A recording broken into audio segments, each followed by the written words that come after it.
Silakan ketua kelas pimpin doanya.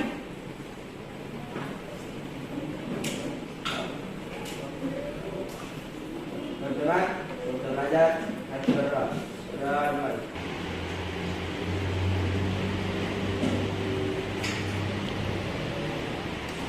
Doa selesai. Oke, jadi semoga apa yang menjadi doa kita tadi akan dijawab oleh Allah Subhanahu Wa Taala. Amin. Baik, untuk menumbuhkan semangat, kemudian kita ke arah terakhir dan membangkitkan nasionalisme kita semua, maka hari ini Bapak akan mengajak kalian untuk sama-sama menyanyikan lagu Indonesia Raya. Oke, sebelumnya silakan berdiri, kita sama-sama menyanyikan lagu Indonesia Raya.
Oke, silakan duduk kembali.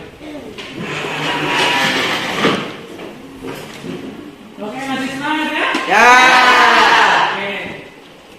Bapak akan mengecek kehadiran kalian. Siapa yang tidak hadir hari ini? Sartin Julia Adam. Sartin? Julia Adam. Kenapa tidak hadir? Izin. Izin ya? Oke. Yang lain ada? Ada. Oke. Jadi terkait pembelajaran hari ini, Bapak akan mengaitkan kalian dengan pembelajaran sebelumnya. Kalau pembelajaran sebelumnya itu kita belajar tentang masuknya dan pengaruh daripada Islam di Indonesia. Jadi untuk mengaitkan dengan materi hari ini, Bapak akan menampilkan gambar di depan kalian yang ada kaitannya dengan ada gambar. Di sini ada pertanyaannya, apa yang kalian ketahui tentang gambar di samping serta apa fungsinya? Ada yang bisa menjelaskan? Saya Pak. Oke, silakan. Benteng Pak, adapun fungsi dari bangunan ini sebagai tempat untuk berlindung dan bertahan dari serangan musuh Pak. Oke, berikan aplaus dulu.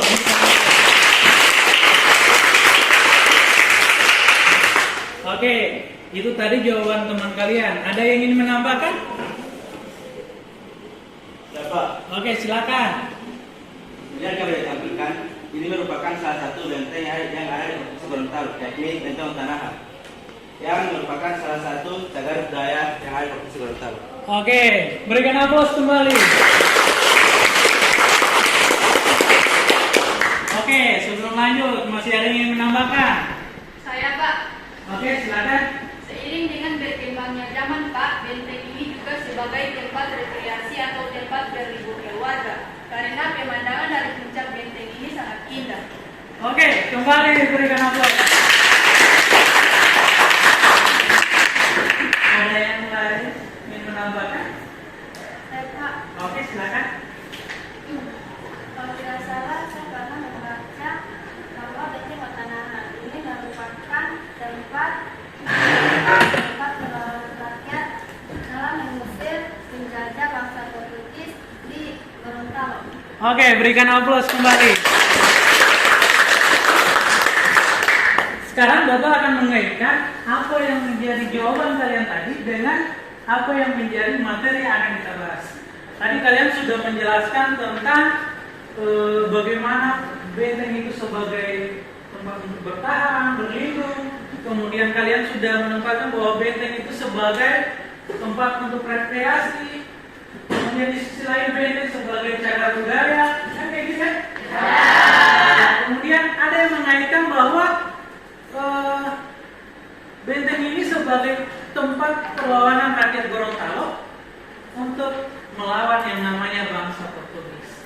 Nah, hari ini Bapak akan mengaitkan kalian tentang materi yang akan kita bahas, yakni lahirnya bangsa Portugis di Indonesia. Oke? Sekarang Bapak akan menampilkan apa yang menjadi tujuan pembelajaran kita hari ini. Jadi di depan kalian tujuan pembelajaran kita adalah memahami latar belakang kedatangan bangsa Eropa seperti Portugis, kemudian Spanyol, Belanda, dan Inggris.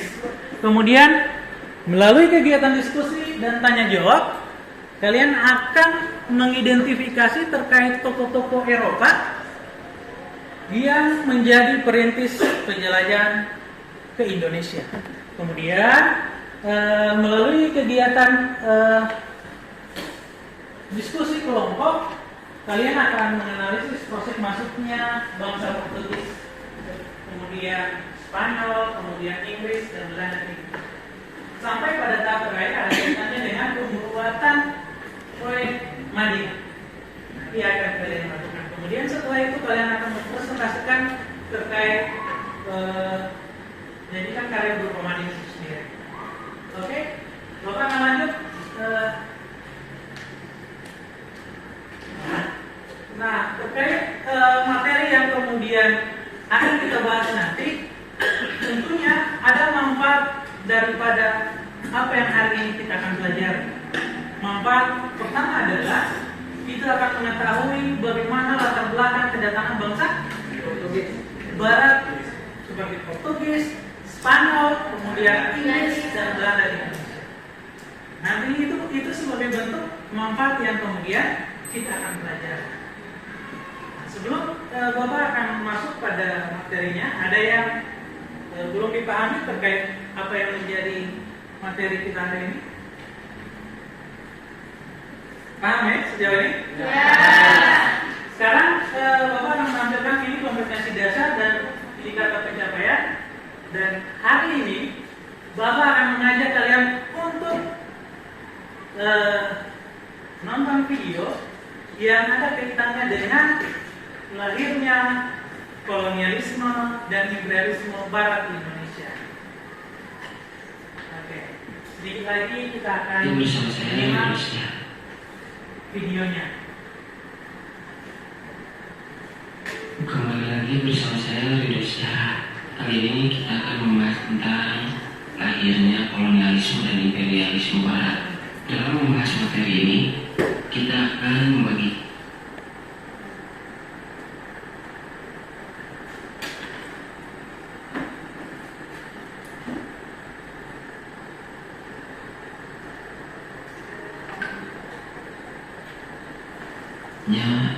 menjadi beberapa part.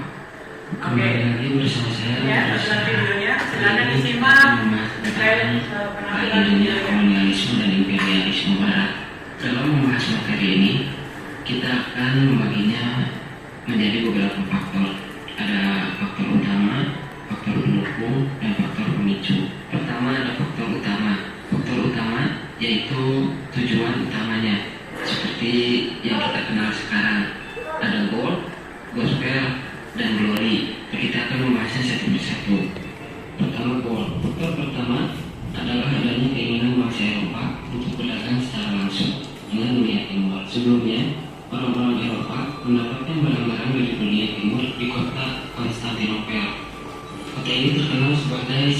kota transit yang strategis dari Kekaisaran Romawi yang menghubungkan dunia timur dan dunia barat, sekaligus pusat perdagangan yang ramai di mana produk-produk dari timur diperdagangkan.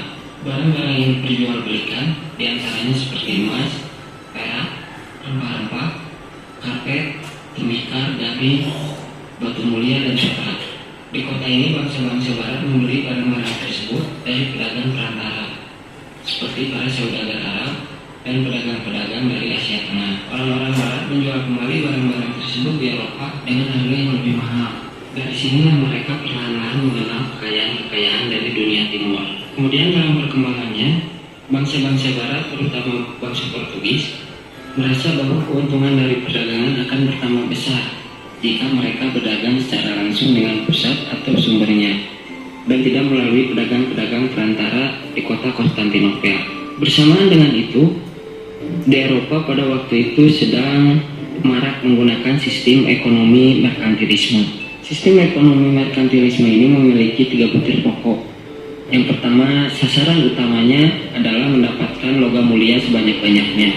Kemudian, berfokus pada neraca perdagangan surplus, yakni memperoleh keuntungan besar dari perdagangan luar negeri atau ekspor.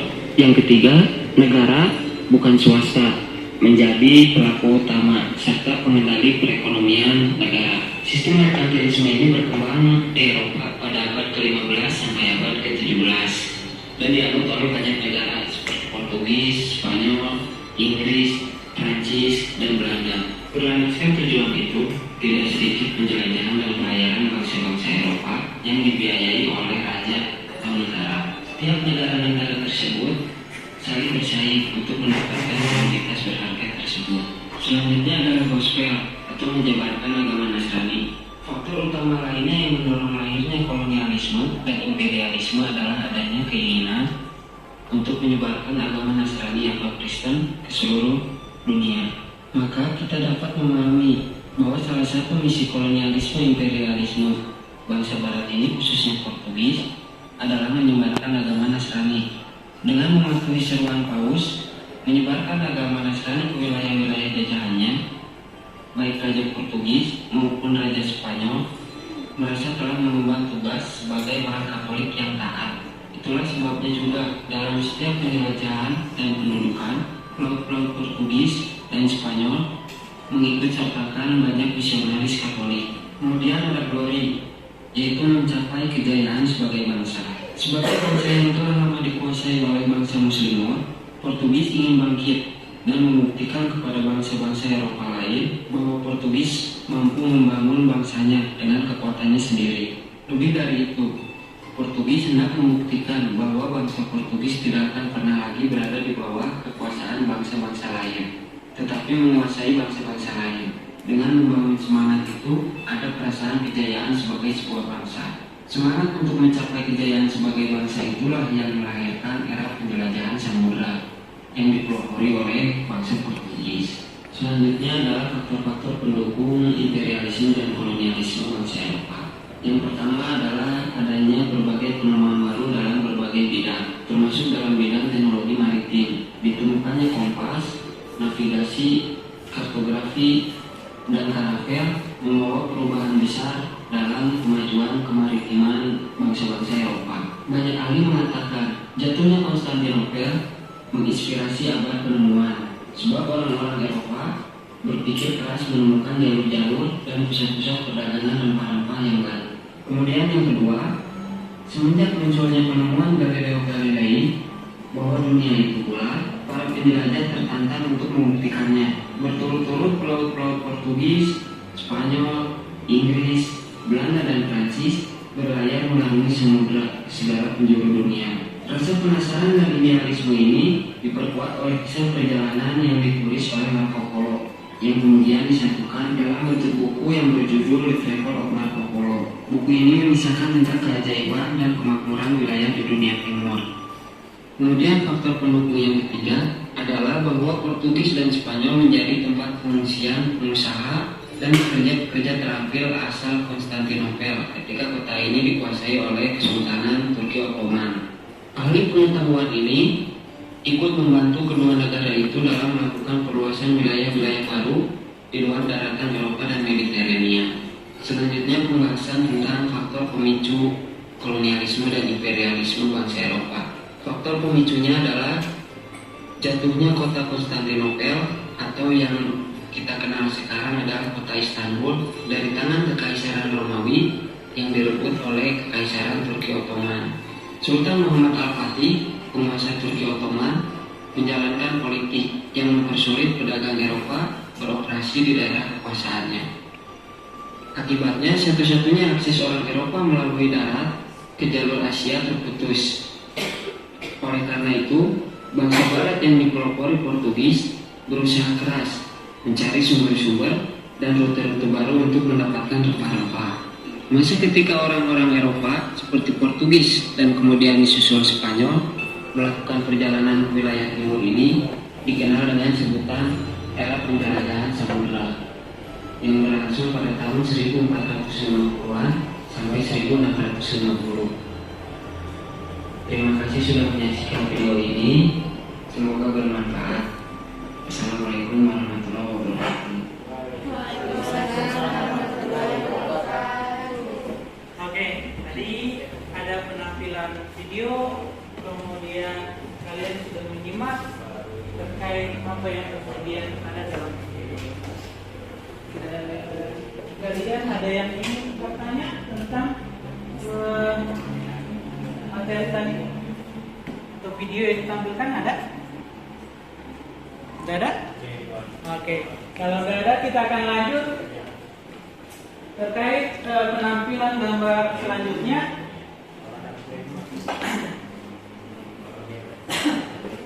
Oke, gambar selanjutnya materinya tentang apa keterkaitan antara kedua gambar di bawah ini. Ada yang bisa menjelaskan keterkaitan dari dua gambar ke depan? Saya, Kak. Oke, silakan. Menurut saya gambar di atas menunjukkan gambar hasil rempah-rempah dan gambar penindasan yang dilakukan oleh bangsa Barat pada rakyat Indonesia. Oke, berikan aplaus dulu untuk.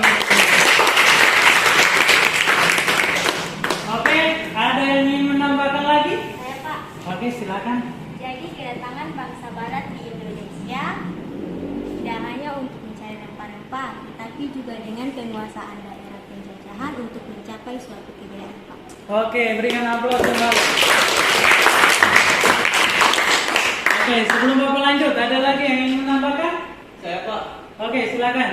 setelah mengamati video tadi saya Pak bisa menyimpulkan bahwa Indonesia merupakan salah satu negara penghasil rempah seperti cingke, kayu manis dan lain-lain. Jadi jatuhnya Konstantinopel menjadi salah satu faktor pendorong bangsa Barat untuk menjelajah Pak. Oke, berikan aplaus lagi untuk ada yang lain? Ada? Ada? Oke, sekarang Bapak akan melanjutkan terkait materi selanjutnya tentang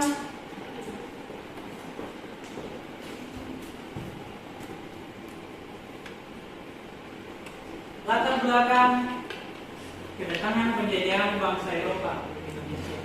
Jadi kalau tadi kalian sudah menyimak tentang latar belakang lahirnya kolonialisme dan imperialisme Barat di Indonesia, hari ini Bapak akan menjelaskan tentang jatuhnya kota Konstantinopel ke Kekaisaran Turki Utsmani. Jadi yang harus kalian pahami, yang kemudian harus kalian ingat bahwa kedatangan bangsa Barat sampai dan tiba di Indonesia itu tidak serta-merta langsung datang ke Indonesia. Berarti ada faktor yang kemudian mendukung bangsa Barat sampai dan tiba di Indonesia. Salah satunya adalah jatuhnya kota Konstantinopel ke tangan Turki Utsmani. Sekarang Bapak akan memberikan gambaran sampai kenapa kemudian kota Konstantinopel itu kemudian jatuh ke tangan Turki Utsmani dan seberapa penting kota Konstantinopel bagi bangsa-bangsa yang ada di Eropa. Jadi kota Konstantinopel itu adalah salah satu kota transit perdagangan yang menghubungkan antara orang-orang dunia timur dengan orang-orang dunia barat. Bisa ya? Bisa dipahami ya? Jadi transaksi perdagangan baik itu rempah-rempah, perdagangan sutra, kemudian dan lain-lain sebagainya itu dilakukan di Konstantinopel. Sekarang Konstantinopel itu berubah, yang kalian ketahui adalah kota Istanbul. Jadi kalau pernah dengar yang namanya Istanbul, nah itu yang dulunya adalah Konstantinopel. Oke, Bapak akan lanjut tentang berkembangnya paham merkantilisme di Eropa. Jadi paham merkantilisme itu adalah, atau teori merkantilisme adalah teori yang menyatakan bahwa kesejahteraan suatu negara itu ditentukan oleh banyaknya aset atau modal yang dimiliki serta besarnya volume perdagangan global suatu negara. Jadi dari teori merkantilisme ini kemudian melahirkan yang namanya semangat Brigi. Ada apa? Gospel kan? Jadi ada kata goal di situ. Goal berarti kekayaan ya? Berarti ketika kita akan kaitkan antara merkantilisme dengan goal tadi, maka setiap negara itu berlomba-lomba untuk mencari yang namanya kekayaan. Itu. Kemudian yang kedua, ada kaitannya dengan gospel. Jadi gospel yang dimaksud adalah bangsa-bangsa Eropa itu ingin menyebarkan yang namanya ajaran agama.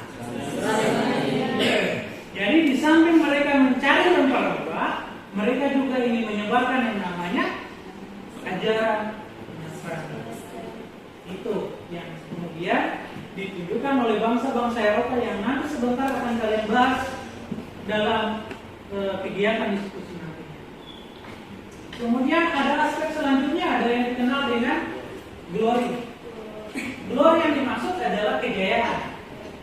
Jadi tiap negara yang ingin melakukan penjelajahan itu memiliki semboyan untuk berjaya, dalam artian mampu untuk menguasai negara-negara atau daerah-daerah jajahan yang lain. Itu yang dimaksud dengan glory. Ya, ini paham ya? Kita lanjut setelah itu. Ada salah satu faktor selanjutnya, ada kaitannya dengan teori heliocentris. Teori heliocentris yang dimaksud adalah teori yang kemudian berkembang pada saat itu yang ingin menunjukkan bahwa apakah bumi itu bulat? Itu ingin membuktikan apakah memang bumi itu bulat atau tidak. Sehingga bangsa Eropa melakukan penjelajahan dan ingin membuktikan apakah benar bumi itu bulat. Sehingga mereka melakukan yang namanya penjelajahan. Oke, kita lanjut. Setelah itu ada yang dikenal dengan adanya penemuan kompas, navigasi, dan mesin. Jadi di era revolusi industri berkembang yang namanya teknologi, kemudian ada bentuk kompas, navigasi, dan mesin. Jadi bangsa Barat yang dulunya melakukan penjelajahan dengan menggunakan bintang sebagai petunjuk mereka untuk melaksanakan penjelajahan, maka ketika sudah ada kompas, mereka sudah mengetahui di mana mereka akan melakukan pelayaran. Dan juga ada bentuk navigasi di sana, dan kemudian kapal mereka sudah diperkuat dengan mesin-mesin, sehingga mempermudah mereka untuk melakukan penjelajahan. Oke, ini tokoh-tokoh yang terkait yang melakukan penjelajahan ya, di Indonesia. Pertama ada Alfonso de Albuquerque, kemudian ada Ferdinand Magellan, kemudian ada John Sebastian Elcano, kemudian ada Francis, kemudian Thomas David, kemudian ada Cornelis de Houtman. Itu masing-masing tokoh itu kemudian asal negaranya dari Portugis, kemudian Spanyol, kemudian Inggris dan sebelahnya adalah tempat di mana mereka kemudian tinggal.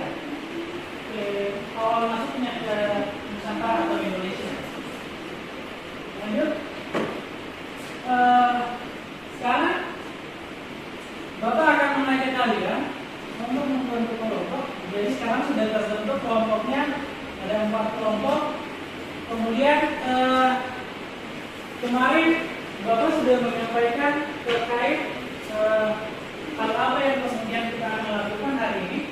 Di antaranya adalah pembuatan proyek mandi. Sekarang Bapak ingin menanyakan apakah semua sudah mempersiapkan alat dan bahannya? Ya. Sekarang silakan kalian mengerjakan terkait apa yang kemudian menjadi tugas kalian. Silakan.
Nanti kan ada aspek diantaranya ada sumber yang kemudian kalian kaitkan nantinya di Madi, kemudian ada tokoh-tokohnya, kemudian apa manfaat kemudian kita pelajari hari ini. Itu yang menjadi aspek daripada penilaian kita. Terima kasih. Oke, silakan.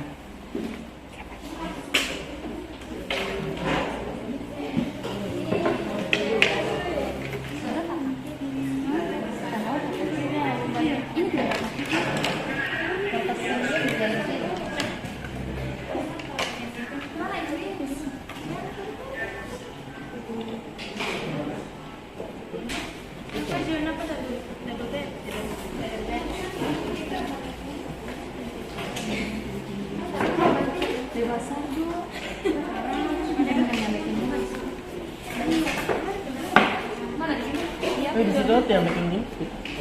Langsung mau gambar di sini atau mau cakar-cakar Jok? Tidak, atau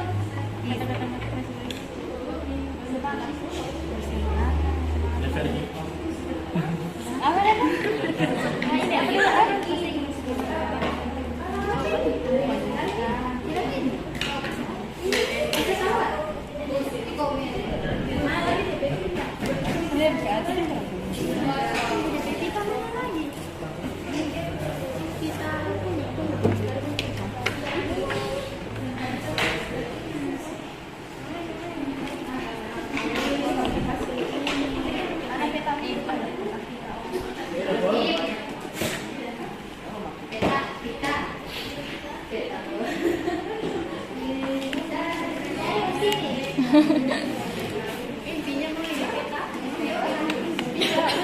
Iya, pakai Jo.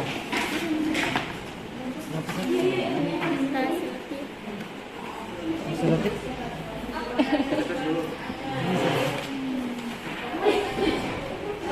Sudah bisa pakai.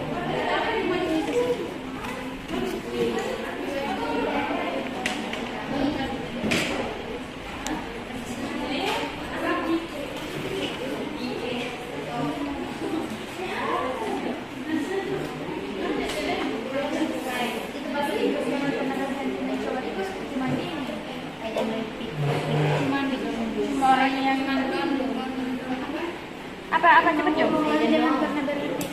Jangan pernah berhenti mencoba. Jangan berharap. Apa? Google tuh. Santinya. Cari slide tak bahasa Inggris. Mana?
Indonesia.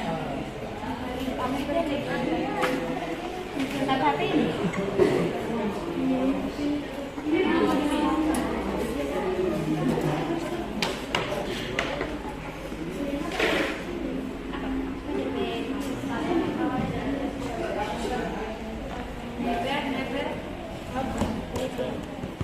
Memper.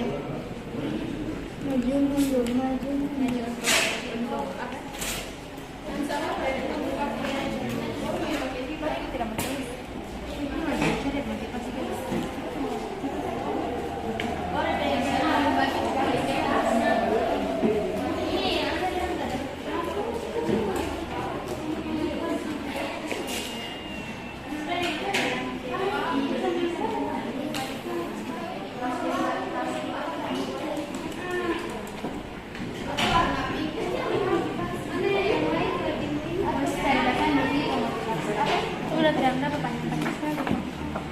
Motivasi estetik tidak usah mencari jawabannya, kata-kata saja, kata-kata berjadi cuma 3 kalimat. Apa? 3 kata. Happy birthday to me.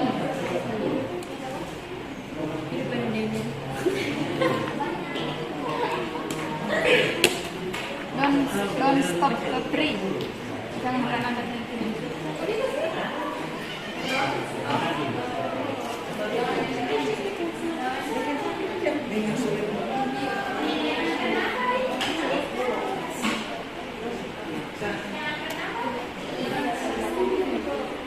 Suka ini di print, kamu harus baca di print ini.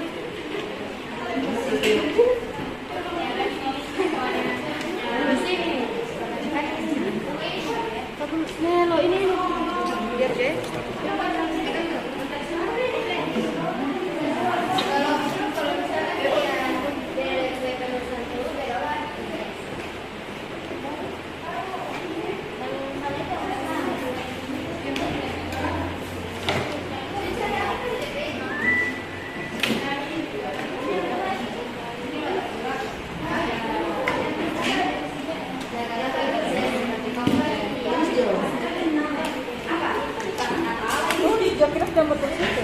Kita lomba bilang kan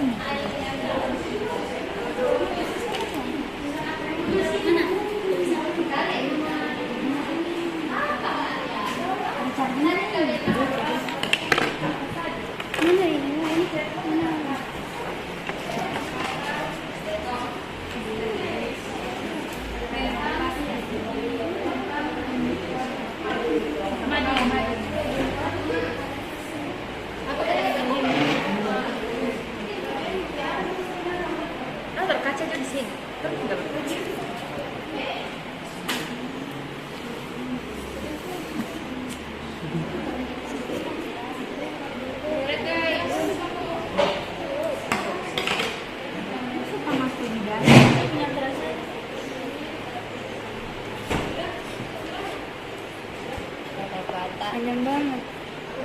Ini.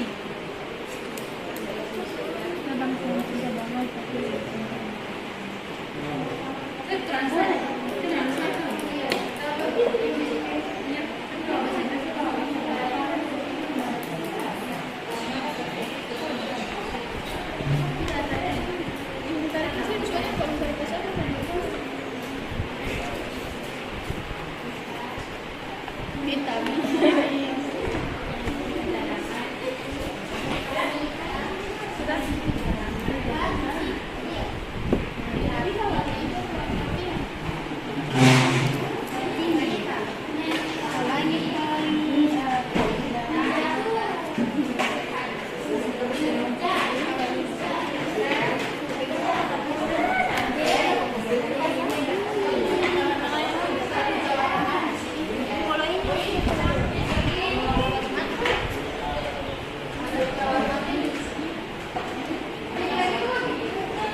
baru ini mau DP tata-tata.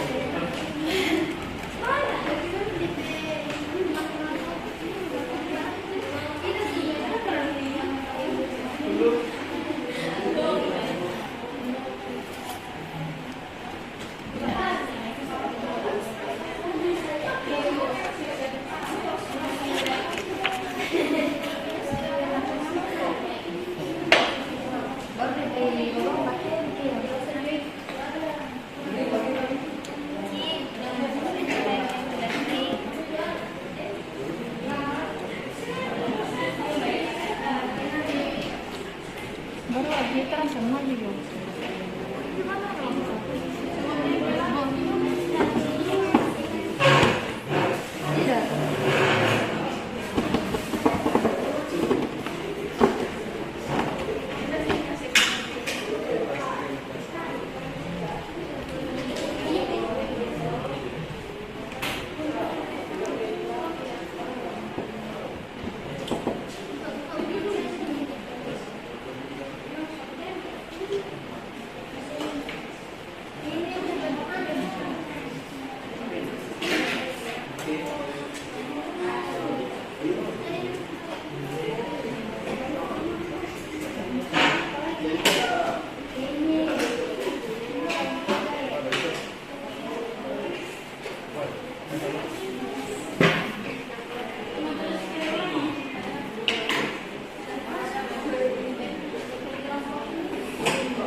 Berapa ini kok?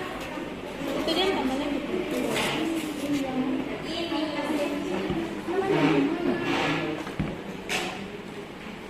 Apa ini? Apa namanya? Gunting. Apa namanya? Gunting.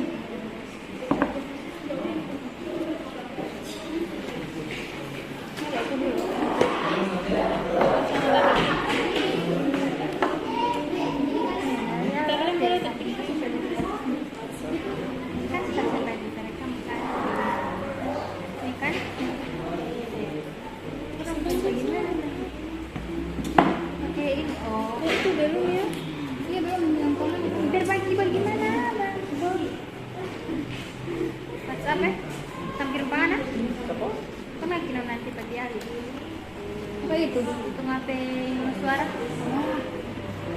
Ya? Atau malah mau kirim di grup? Di grup ya?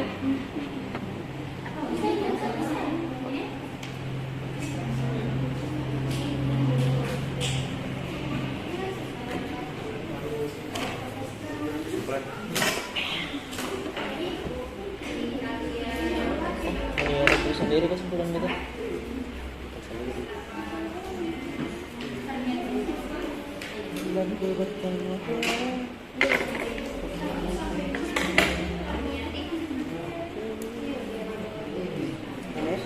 Aku terpikir sempat. Udah butik. Yang butik sempat kan.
Di sini kayak komik tuh. Iya loh. Nah, ini kesana tuh. Astagfirullah. Ini kan yang baca. Yang baca. Disumpah mau pakai hari.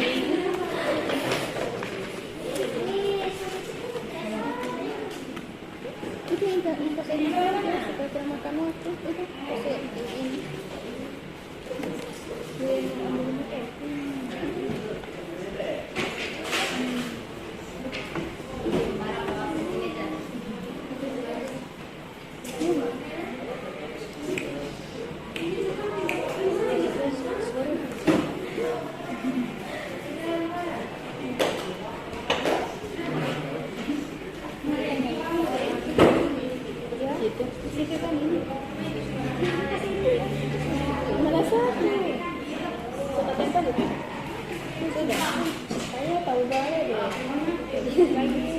sabar. Ya Allah. Hah? Itu talent. Oh, talent ya.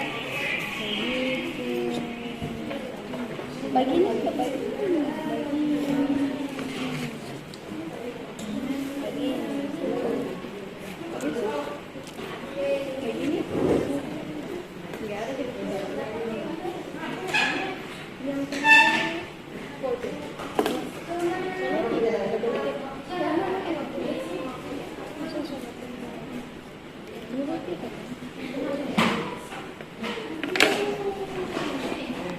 Mana DP ini?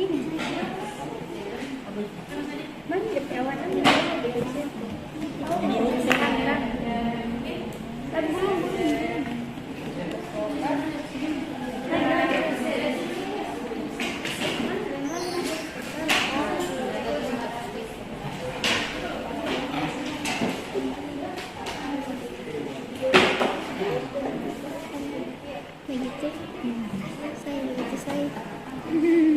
Tapi babi bilang itu kan salah deh.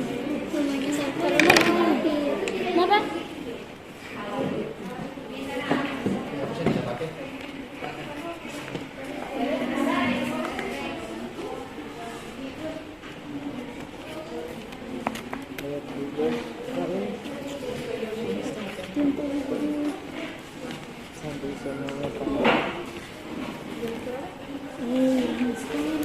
Yang tadi kan.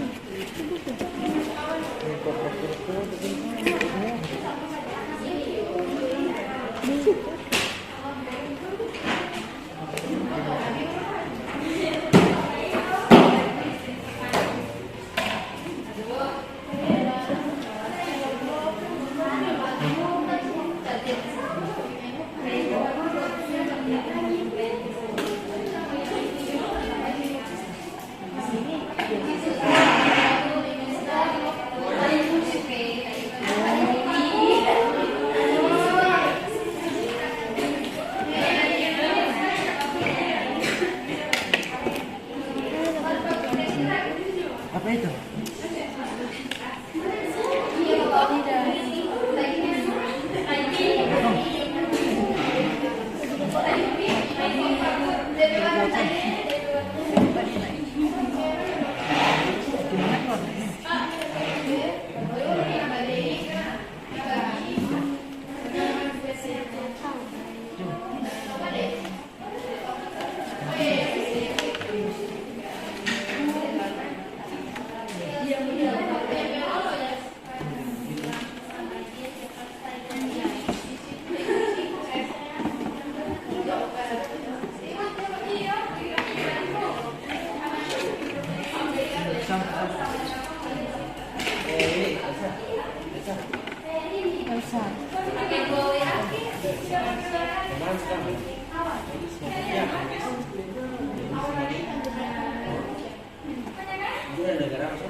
Silakan simak terkait pemaparan dari kelompok 1. Ya, silakan kelompok 1, silakan berdiri kemudian tampilkan, boleh ke depan atau di sini aja. Nanti menghadap ke teman-temannya. Ya. Oke, silakan. Di depan. Ini DP apa? Ini ada di belakang.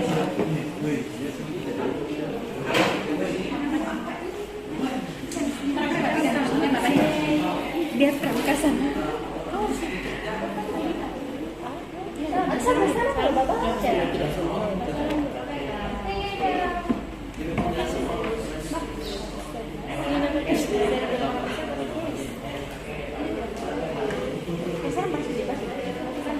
Kita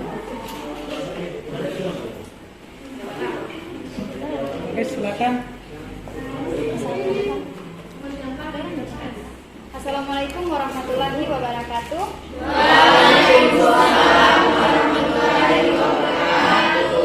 Baik, terima kasih atas kesempatan yang telah diberikan kepada kami.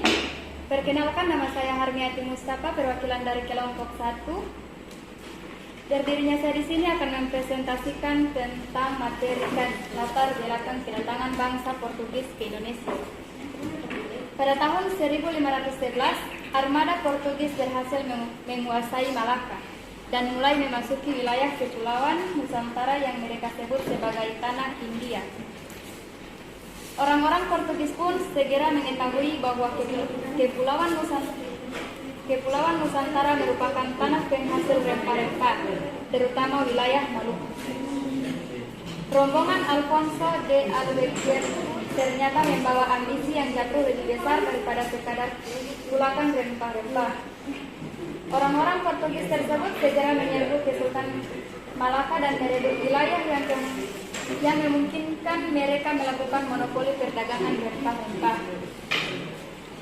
Mereka bisa melakukan monopoli itu karena menguasai pelabuhan penting di Selat Malaka. Jalur laut utama yang menghubungkan wilayah Nusantara dengan dunia luar. Tidak heran, setelah Portugis menguasai Malaka di tahun 1511, banyak pihak yang menentang mereka. Keberhasilan Spanyol menemui wilayah baru membuat Raja Portugis yakni Manuel I penasaran. Sang raja menitahkan Vasco dan Gama untuk berlayar dan menemukan daerah yang kaya akan rempah-rempah.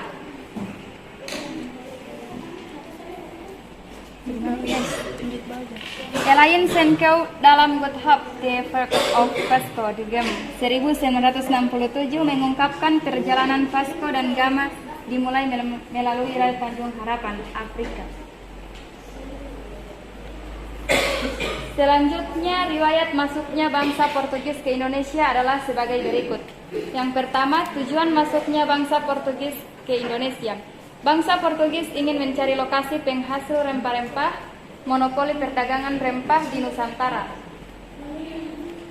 dan menyebarkan agamanya. Tujuan ini biasa terangkum dalam slogan God, mencari kekayaan, Glory, yaitu mencari kejayaan dan kekuasaan, dan Gospel, menyebarkan agama. Yang kedua, proses masuknya bangsa Portugis ke Indonesia. Diawali ekspedisi Bartolomé Dias yang menemukan Tanjung Harapan atau Afrika Selatan, dilanjutkan ekspedisi di bawah pimpinan Vasco dan da Gama yang mencapai India. Diteruskan dengan ekspedisi Alfonso de Albuquerque yang berhasil menguasai Malaka pada tahun 1511. Kemudian berlanjut dengan ekspedisi Antonio de Abreu yang dapat mencapai wilayah sumber rempah-rempah yakni Maluku pada tahun 1512. Yang ketiga, rute perjalanan bangsa Portugis ke Indonesia. Dari pelabuhan Lisabon, ibu kota Portugal, para penjelajah Portugis menuju Tanjung Harapan atau Afrika Selatan, lalu ke India, kemudian ke Malaka, dan akhirnya sampai di Maluku. Jika diringkas, rute perjalanan bangsa Portugis ke Indonesia adalah Lisabon, Tanjung Harapan, menuju India, Malaka, dan Maluku. Sekian pemaparan dari kami. Terima kasih. Oke, berikan aplaus untuk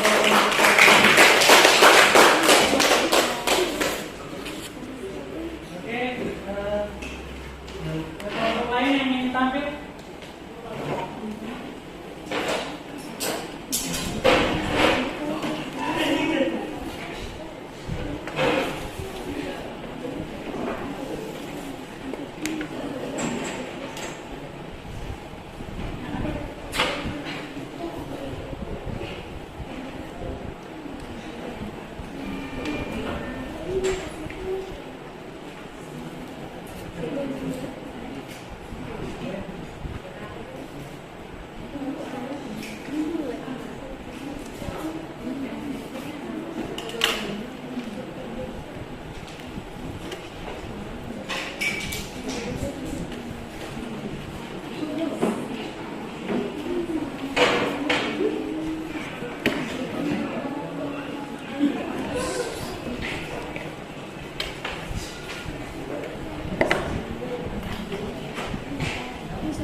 Ini dulu yang pakai papan itu dulu yang ini.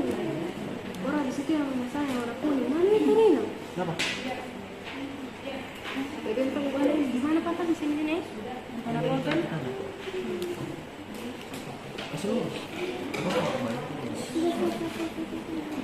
Pak Ijo.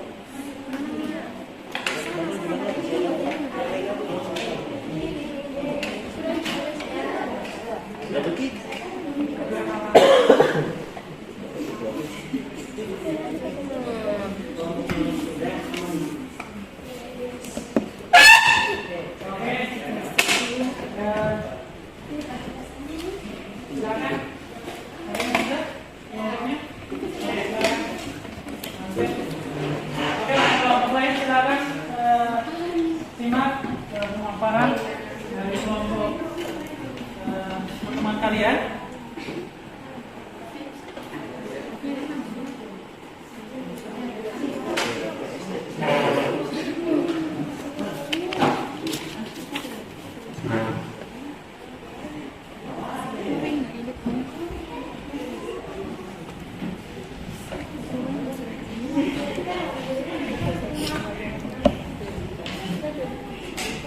Assalamualaikum warahmatullahi wabarakatuh. Waalaikumsalam warahmatullahi wabarakatuh. Perkenalkan, nama saya Alda Risma Ibu. Saya ingin mempresentasikan hasil kerja kelompok kami, yaitu tentang sejarah masuknya Belanda ke Indonesia. Latar belakang kedatangan bangsa Belanda ke Indonesia. Meskipun pencarian sumber rempah merupakan faktor utama pendorong pelayaran bangsa Belanda ke Nusantara, penjelajahan samudra yang mereka lakukan sejak abad 15 Masehi tidak hanya didasari tujuan itu. Mengutip buku sejarah Indonesia kelas 9 terbitan sebagaimana bangsa-bangsa Eropa yang lain, pelayaran para pelaut Belanda ke berbagai belahan dunia didorong beberapa peristiwa politik dan perkembangan teknologi pada abad 15. Penjelajahan samudra yang dilakukan oleh bangsa Eropa dilakukan setidaknya karena dua peristiwa politik penting, yakni kekalahan kerajaan-kerajaan Katolik Eropa dalam Perang Salib dan jatuhnya Konstantinopel ke tangan Turki. Fungsi pengawet sangat dibutuhkan karena orang Eropa biasa menyembelih semua binatang ternak ketika musim dingin tiba. Jika tidak, ternak akan mati karena suhu dingin. Daging hasil penyembelihan massal tersebut mesti diawetkan untuk memenuhi kebutuhan selama musim dingin. Dan rempah sangat dibutuhkan untuk itu. Oleh karena itu, Belanda kemudian mencari jalan lain untuk mendapatkan pasokan rempah. Orang-orang Belanda pun kemudian memulai penjelajahan samudranya. Sejarah kedatangan bangsa Belanda ke Indonesia awalnya dilatar belakangi tujuan untuk mencari rempah-rempah. Kapal-kapal bangsa Belanda pertama kali masuk perairan Kepulauan Indonesia pada 1596 Masehi, berpuluh-puluh tahun setelah kedatangan Portugis dan Spanyol. Sebagaimana dua bangsa Eropa terakhir, kedatangan kapal bangsa Belanda ke Nusantara semua dilatar belakangi tujuan untuk mencari rempah.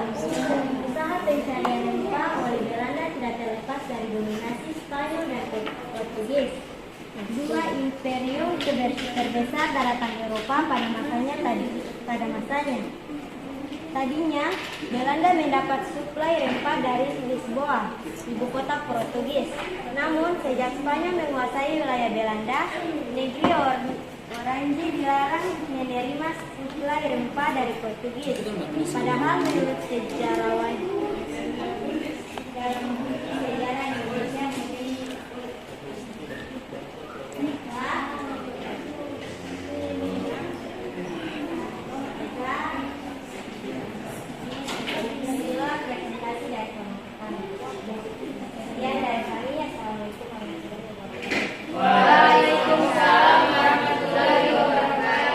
Oke, berikan aplaus untuk kelompok.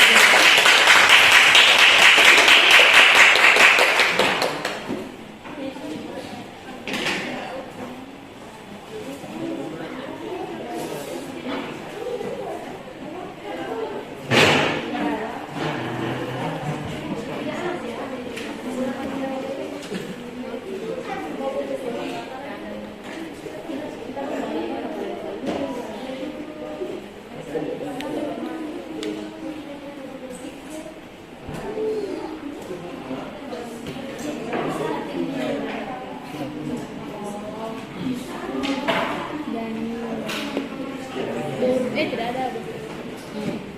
Daniel atau Daniel? Sebenarnya dia baru pindah. Beda jelas sekali Pino Daniel. Daniel Pino yang apa?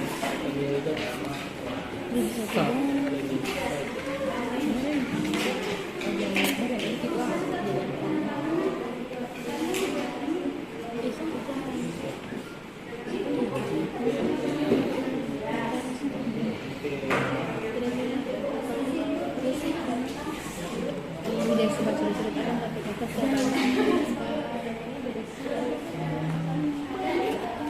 ada itu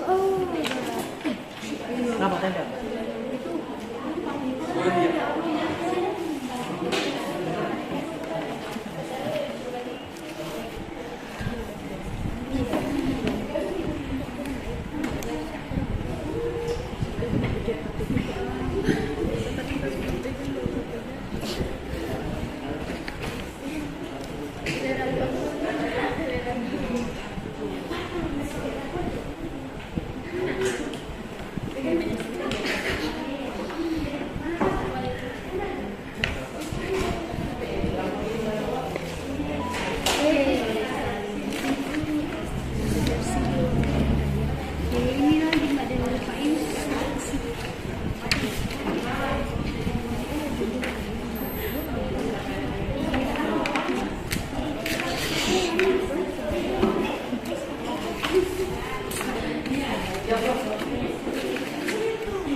Ya, silakan.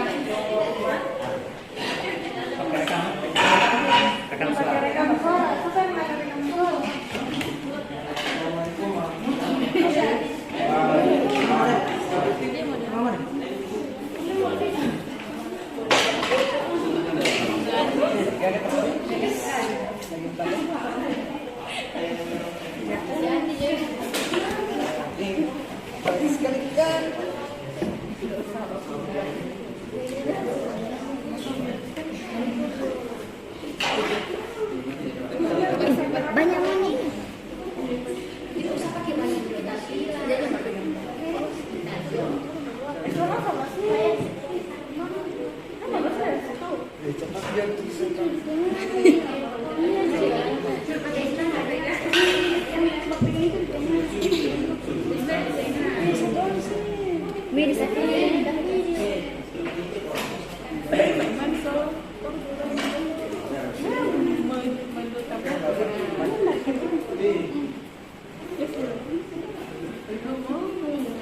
Assalamualaikum warahmatullahi wabarakatuh. Waalaikumsalam warahmatullahi wabarakatuh. Perkenalkan, nama saya Yohana Tahir. Saya di sini sebagai moderator dari kelompok 4. Sebelum masuk pada materi yang akan kami bahas, sebelumnya saya mengucapkan terima kasih atas kesempatan yang diberikan kepada kami. Di sini kami akan mempresentasikan sejarah Inggris masuk ke Indonesia. Kedatangan bangsa Inggris ke Indonesia, sebagaimana bangsa-bangsa Eropa lainnya, didorong kondisi semakin sulitnya mendapatkan rempah-rempah. Padahal, rempah-rempah merupakan salah satu kebutuhan vital di Eropa, terutama sebagai bahan pengawet makanan saat musim dingin tiba. Selanjutnya jatuhnya Konstantinopel atau Istanbul.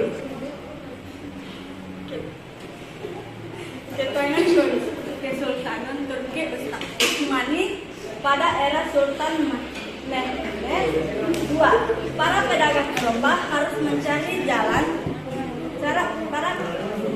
Para pedagang Eropa harus mencari jalan lain demi mendapatkan rempah-rempah. Konstantinopel merupakan pusat perdagangan yang menyambungkan pedagang Eropa dengan Asia, termasuk buat urusan pembelian rempah-rempah. Setelah menguasai kota itu, Turki Utsmani melarang para pedagang dari Eropa melewati Konstantinopel, sehingga mereka kesulitan mengakses suplai barang dari Asia. Akibatnya harga rempah-rempah di Eropa melambung tinggi.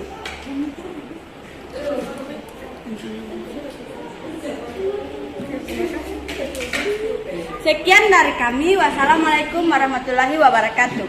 Waalaikumsalam warahmatullahi wabarakatuh.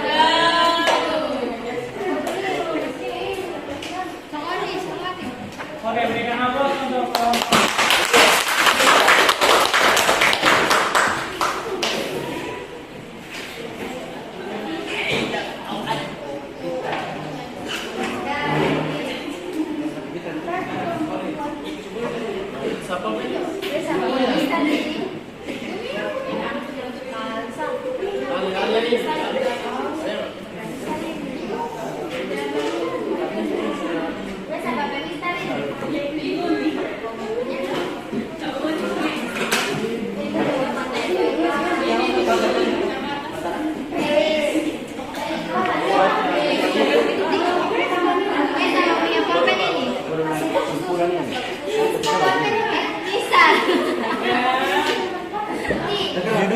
Judul.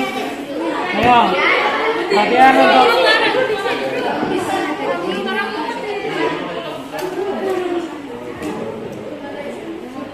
langsung muncul di tengah ini. Oke, perhatian. Perhatian semuanya. Kelompok 2 akan menampilkan hasil gambarannya. Habis sekali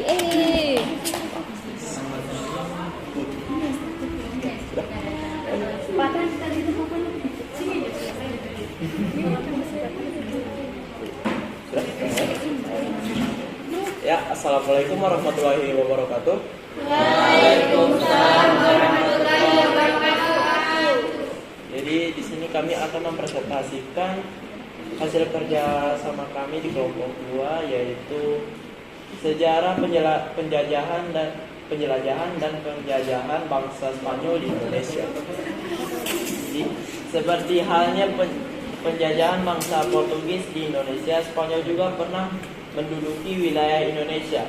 Ekspedisi kerajaan Spanyol untuk menemukan sumber rempah-rempah mendapat dukungan dari kerajaannya untuk menyaingi Portugis yang sama-sama memiliki ambisi menemukan daerah-daerah baru penghasil rempah-rempah. Kedatangan bangsa Spanyol ke Indonesia juga memiliki tujuan yang sama dengan bangsa Portugis, diantaranya mencari daerah baru untuk dikuasai, menyebarkan agama, serta mencari daerah perdagangan rempah-rempah. Berikut ini merupakan pelayaran yang dilakukan bangsa Spanyol untuk mencapai Nusantara. Yang pertama, pelayaran Christopher Columbus. Christopher Columbus atau terkadang ditulis Christophorus Columbus lahir di Genoa, Italia pada tahun 1451. Ia merupakan nahkoda yang handal serta dikenal sebagai seorang penjelajah dan pedagang. Ketika gencar-gencarnya bangsa Eropa mencari jalan menuju Asia Timur, ia meyakini bahwa untuk menemukan daratan Asia Timur akan lebih cepat apabila berlayar ke arah barat, melintasi Samudra Atlantik. Rencana ini terkendala dana, maka ia membujuk Ratu Isabella pertama untuk mendanai ekspedisi ini.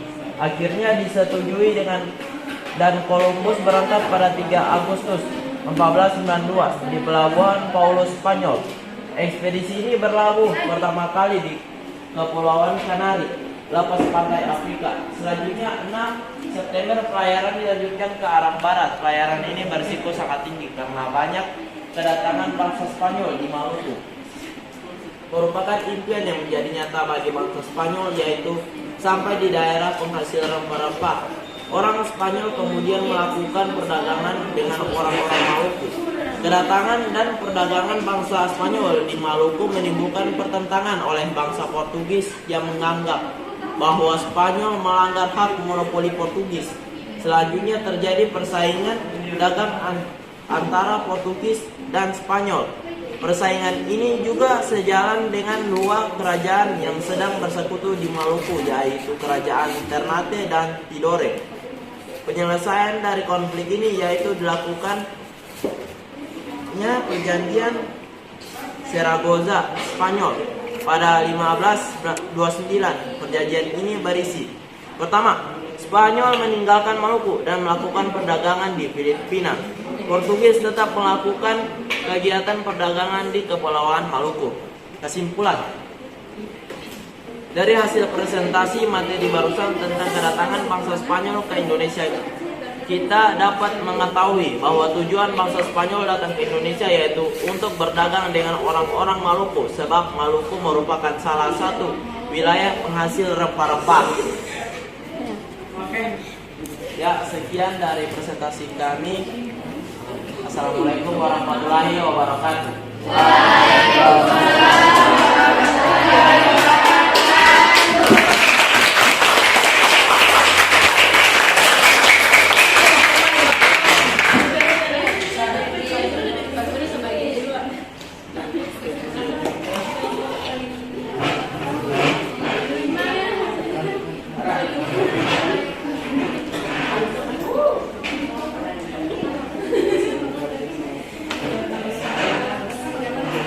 Oke, perhatian semuanya. Tadi kalian sudah memaparkan terkait hasil proyek yang kemudian kalian buat, dan Bapak akan mengevaluasi terkait pelaksanaan yang kemudian kalian lakukan tadi. Di antaranya kalian sudah menampilkan terkait mandi kalian yang sesuai dengan kreativitas kalian masing-masing dalam melakukan aktivitasnya tadi dalam diskusi kelompok. Selanjutnya Bapak akan mengajak kalian untuk kita menyimpulkan terkait pembelajaran kita pada siang hari ini. Ada yang bisa menyimpulkan? Saya Pak. Oke, silakan. Jadi pembelajaran hari ini kita sudah telah menyimak dan membahas terkait tata selama khususnya kolonialisme dan imperialisme Barat.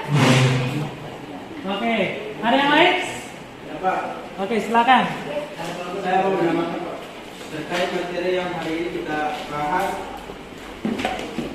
Di antaranya di samping mencari dampak untuk riba di Eropa, bangsa Barat juga menerapkan kebijakan yang merugikan bangsa Indonesia. Oke, berikan aplaus lagi. Sudah diulang tadi oleh teman-teman kalian yang ada kaitannya dengan menyimpulkan. Ada lagi yang ingin menambahkan? Saya Pak, Oke, silakan. kesimpulan hari ini yang bisa saya pahami bahwa mana masuknya bangsa Barat di Indonesia baik Spanyol, Portugis, Belanda, dan Inggris di Indonesia Pak. Oke, berikan aplaus lagi kembali. Selanjutnya ada yang menambahkan sebelum kita akan melakukan refleksi? Ada? Saya Pak, Oke, silakan. dengan belajar kelompok untuk membuat sebuah proyek adalah hal yang menyenangkan bagi kami. Untuk itu, belajar sejarah terasa lebih menarik. Oke, berikan aplaus lagi. Jadi kalian sudah menyimpulkan terkait apa yang ada kaitannya dengan materi hari ini yang kita pelajari. Sekarang Bapak akan mengajak kalian untuk merefleksi terkait bagaimana perasaan kalian ketika melaksanakan proyek Madem ini. Ada yang ingin meluangkan pendapatnya? Oke, silakan. Iya Pak, belajar dengan sistem seperti ini dapat menambahkan daya kreativitas kita dalam menyusun proyek mandiri Pak. Oke, berikan aplaus lagi. Masih ada? Saya Pak, Oke, silakan.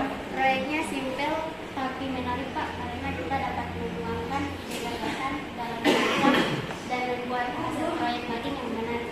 Oke, berikan aplaus lagi.